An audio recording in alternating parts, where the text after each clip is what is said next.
Cinematic depictions of Viking feasts paint vivid pictures of mead halls overflowing with warriors, lavish meat spreads, and horns raised in toasts.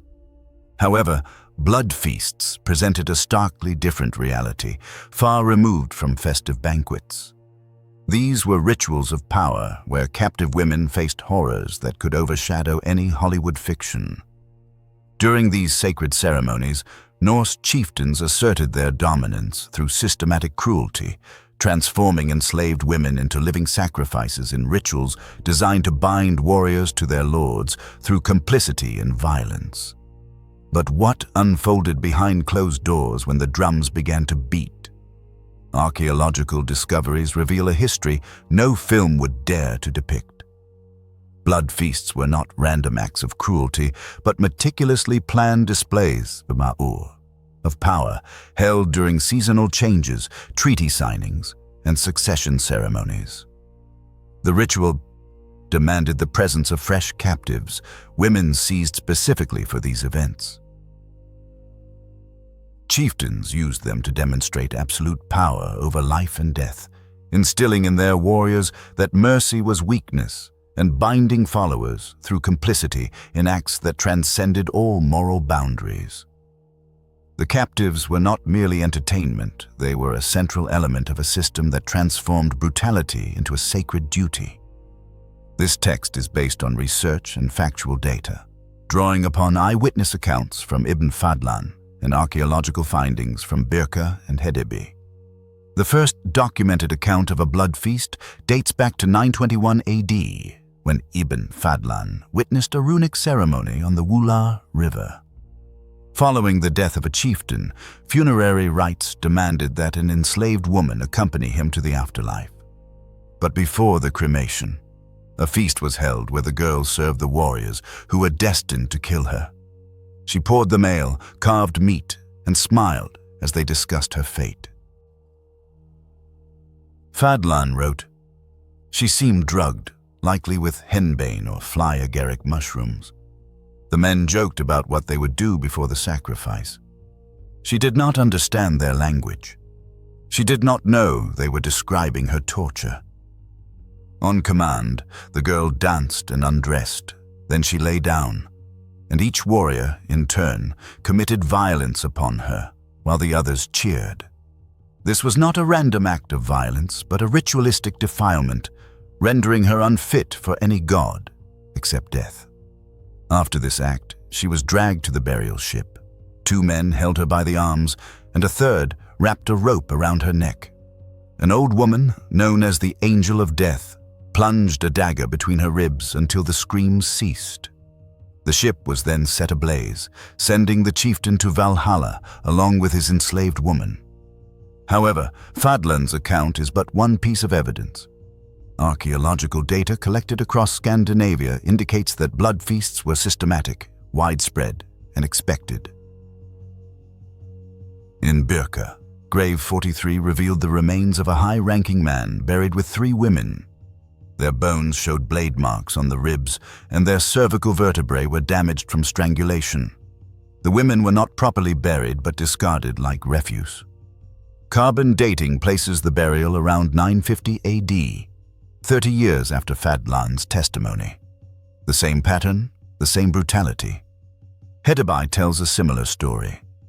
Excavations in the port area uncovered a pit containing 17 female skeletons. All showed signs of violent death, fractured skulls, cut marks on arm bones from defensive wounds, and rope marks on the cervical vertebrae. The pit dates to the late 9th century. These were not casualties of battle, but sacrificial victims discarded after fulfilling their role in blood rituals that bound the warrior elite through shared atrocities. The rituals had their rules, structure, and purpose.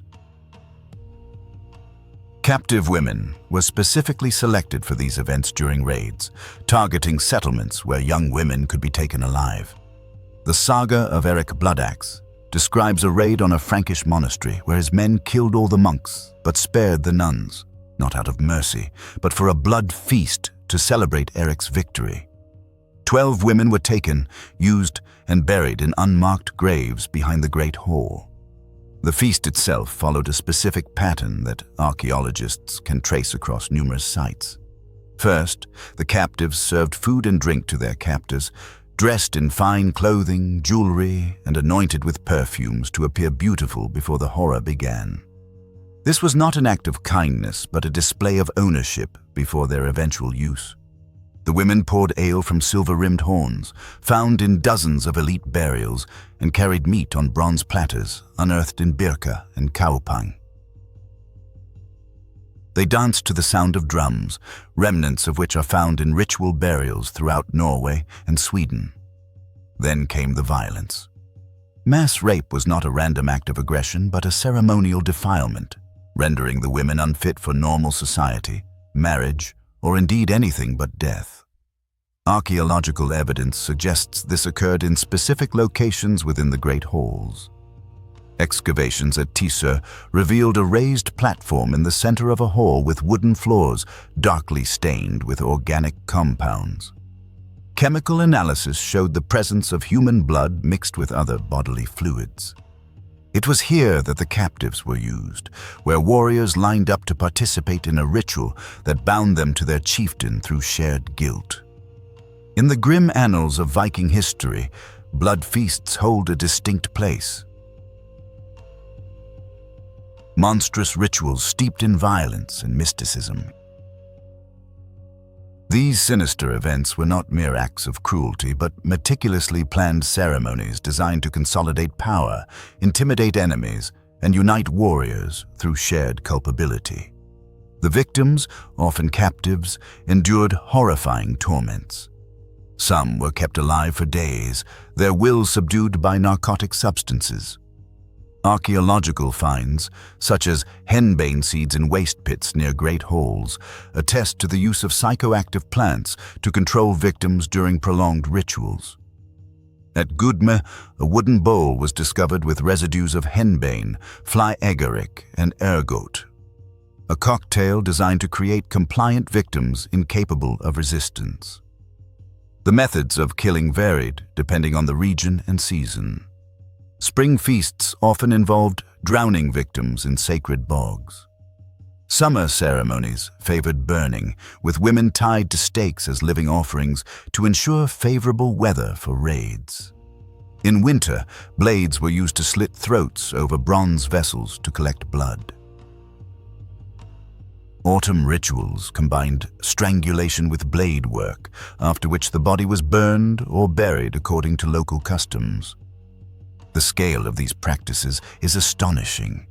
At Trelleborg, archaeologists discovered the remains of at least 43 young women buried without grave goods around the main hall. Bone analysis showed they died violently between 900 and 1000 AD and were not local inhabitants. Likely captured in Ireland, England, or Francia, they were brought to Denmark specifically for ritualistic use. The collected blood was not wasted. It was mixed with ale and consumed by feast participants, symbolically absorbing the victim's life force. Chemical analysis of residues from a bronze bowl found in Mammen confirmed the presence of human blood mixed with fermented grain, alcohol. This was a form of supreme communion between the chieftain and his warriors, sealed by the life of a helpless woman. Not all captives perished immediately. Some were kept as tribal livestock for future rituals. Iron shackles designed for female wrists and ankles were found in Birka, along with chains associated with female skeletons, indicating prolonged detention. Chemical analysis of the bones pointed to malnutrition and vitamin deficiencies, confirming imprisonment. These women lived in darkness, fed on scraps, and were kept alive only to bear children who could also become sacrificial victims. Children born to captives face their own horrors. Infant skeletons found at ritual sites indicate deliberate killing. At Apaka, archaeologists discovered the remains of 7 newborns buried beneath the foundation of a great hall. Carbon dating showed they were killed during construction, as a sacrifice to imbue the building with spiritual power. Mothers likely witnessed the deaths of their children before facing their own ritualistic demise. Some captives desperately tried to escape. At Tisø, the skeleton of a young woman was found with healed leg fractures, indicating deliberate mutilation. Her ankles had been crushed to prevent escape. She lived for several months with these injuries before being killed at a blood feast, sustaining multiple stab wounds to her torso. Marks on her bones suggest she struggled as the knives were plunged into her.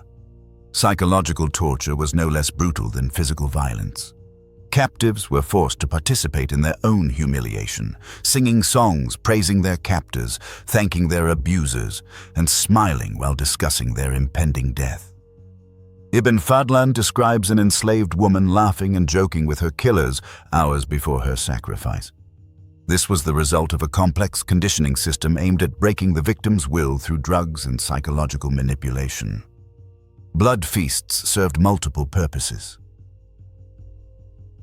They demonstrated a chieftain's absolute power over life and death, united warriors through shared complicity in unspeakable acts, reinforced social hierarchy by showing what happened to those who challenged Norse authority, and provided religious justification for the capture and enslavement of foreign women. But perhaps most importantly, they normalized extreme violence as a tool of political control. Archaeological evidence suggests that over time, blood feasts became increasingly sophisticated. Early examples from the 7th and 8th centuries show simple killings with basic ritual elements. Later sites from the 9th and 10th centuries reveal complex ceremonial structures, specialized tools, and multiple victim burials. The practice evolved from crude violence to elaborate theater, designed to maximize psychological impact on both participants and witnesses. The blood feasts that stained Viking history extended far beyond individual settlements, encompassing all of Scandinavia. From Iceland to the Russian lands, from Ireland to Estonia, traces of these brutal rituals are found wherever Vikings trod. Halls erected under their dominion became arenas of ritual violence, featuring characteristic raised platforms for displaying victims, drainage channels for blood, and specialized pits for body disposal. This sinister blueprint of systematic cruelty was replicated across Northern Europe, testifying to the scale and organization of these atrocities. The last documented blood feast dates to 1034 AD, when Norwegian chieftain Hakon celebrated a victory over Danish invaders by sacrificing 12 captive women. The Heimskringla details this monstrous event. Women were forced to serve their tormentors, subjected to ritual rape, and ceremonially drowned in a sacred spring. However, with the spread of Christianity across Scandinavia, the old customs gradually faded.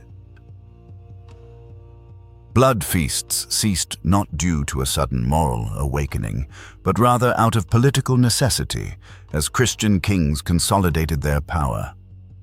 Archaeological findings confirm and expand upon the Saga's testimonies, revealing horrifying details of blood feasts.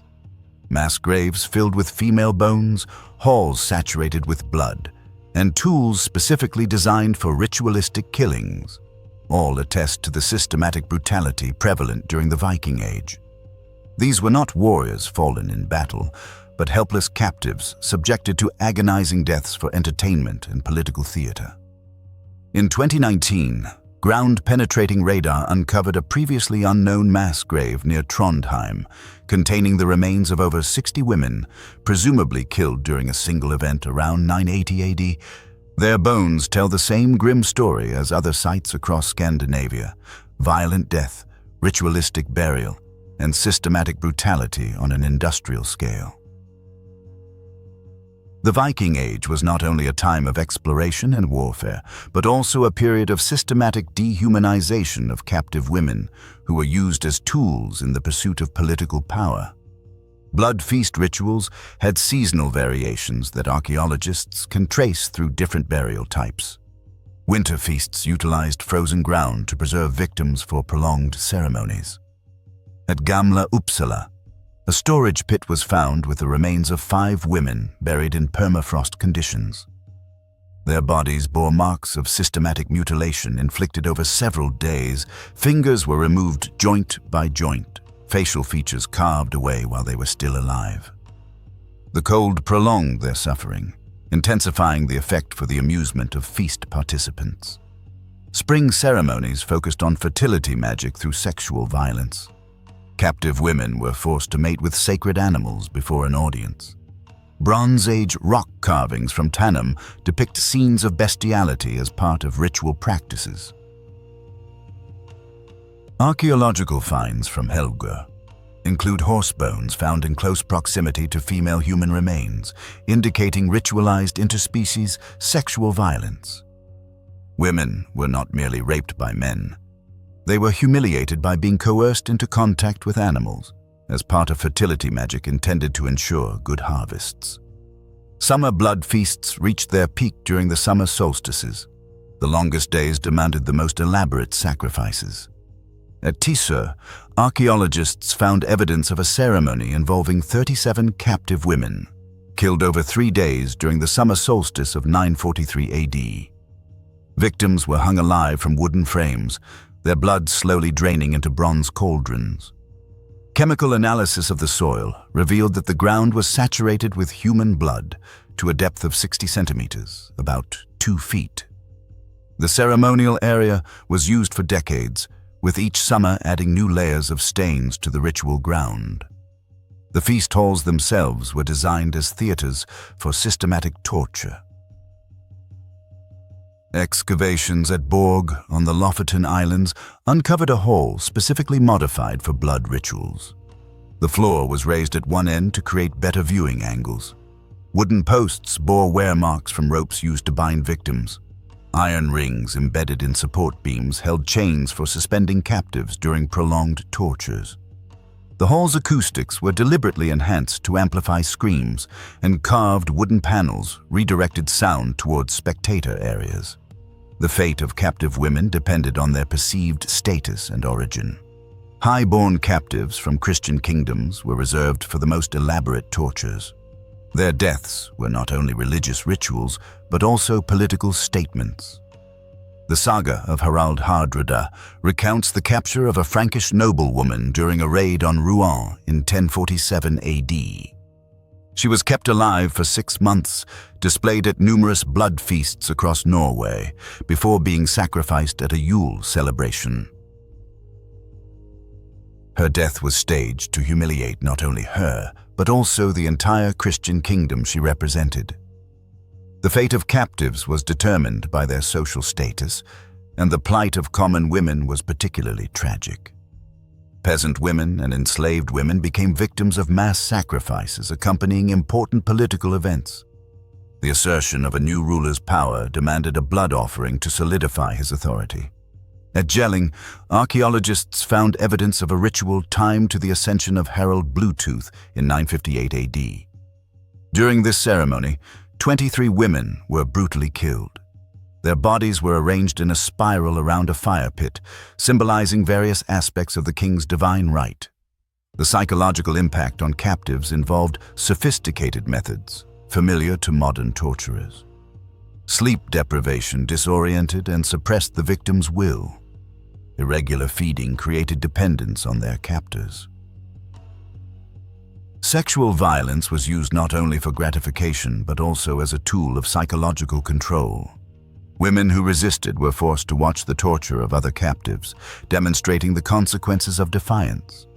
Submission, in turn, was rewarded with minor improvements in conditions, fostering competition among victims for the tormentor's favor. In some cases, captives developed Stockholm Syndrome, manifesting as an attachment to their captors. Ibn Fadlan described an enslaved woman actively participating in the preparations for her own death. She chose her clothing, weapons, and even suggested improvements for the ceremony. This was not heroism or religious fanaticism, but a complete psychological collapse, where an individual, utterly broken, embraced their demise. The role of women in these rituals was not limited to that of victims.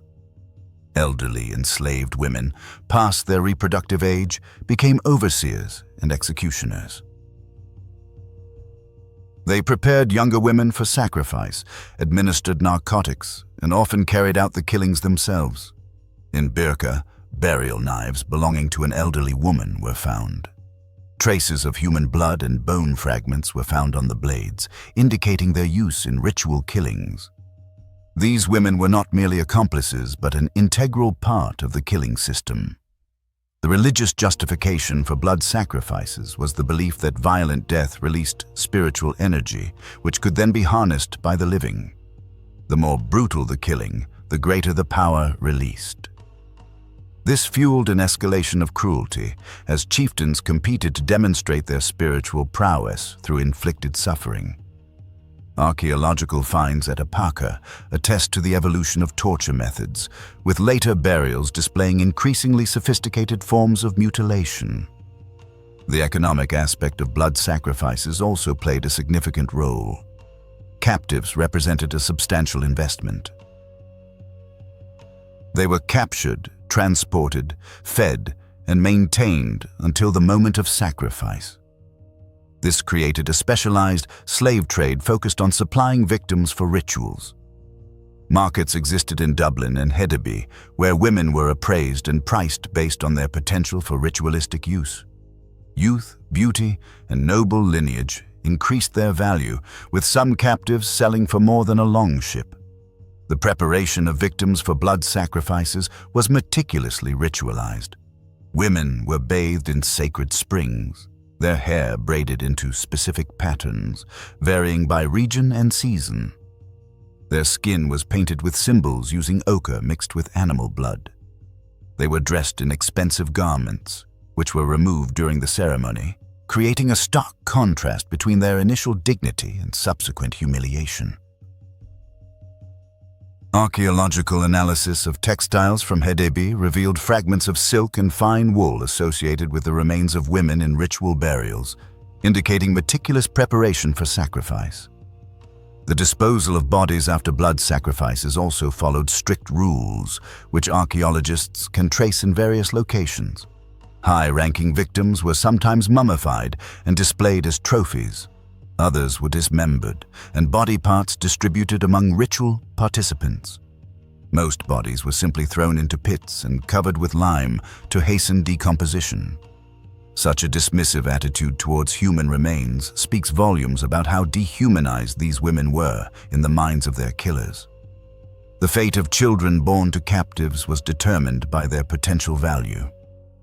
Boys were sometimes raised as slaves if they showed aptitude.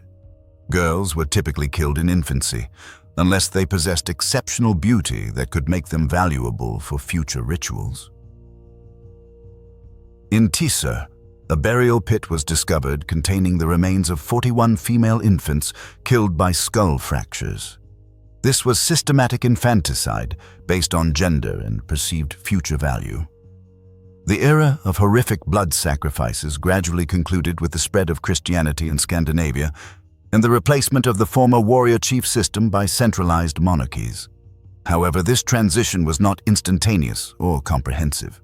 In remote areas, ritual killings persisted until the 11th century, hidden from the new authorities. The last recorded instance in historical chronicles occurred in 1068 in Iceland. Here, a group of adherents to old traditions sacrificed 6 captives in protest against the official adoption of Christianity. By order of the Christian king, all participants in this sinister rite were executed, marking the final eradication of institutionalized ritual killings in Scandinavian culture. Modern archaeological research tirelessly uncovers new evidence of blood sacrifice practices. The application of ground-penetrating radar technologies has allowed the discovery of dozens of previously unknown mass burial sites scattered across Scandinavia. DNA analysis of the remains sheds light on the victims' origins, confirming they were brought from all corners of medieval Europe, from Ireland, England, Francia, and even from distant regions such as Byzantium and the lands of the Islamic world. Isotopic analysis of bones indicates that many victims spent months or even years in Scandinavia before their tragic demise, supporting the hypothesis that they were kept specifically for ritualistic purposes rather than being killed immediately after capture. The psychological consequences of blood sacrifices for survivors, the few who managed to escape or be freed, can be traced through written testimonies preserved in Christian monasteries that offered refuge. Documents from a monastery on the Isle of Iona mention a woman who escaped a blood feast in the Orkney Islands. She remained mute for 3 years, unable to recount the horror she experienced. When she finally spoke, her account was so monstrous that the monks refused to record it, merely noting that what had been done to the daughters of God surpassed all human understanding of cruelty. Archaeological findings are irrefutable and continue to grow with each new expedition. These are not isolated incidents or exaggerated tale, but systematic, institutionalized practices that define the political culture of the Viking Age. The bones tell a story that no saga would dare to record and no Hollywood film would venture to show. It is a story of absolute power exercised through absolute brutality, where people were turned into objects for entertainment and political theater. Systematic cruelty elevated to the status of sacred duty and religious obligation.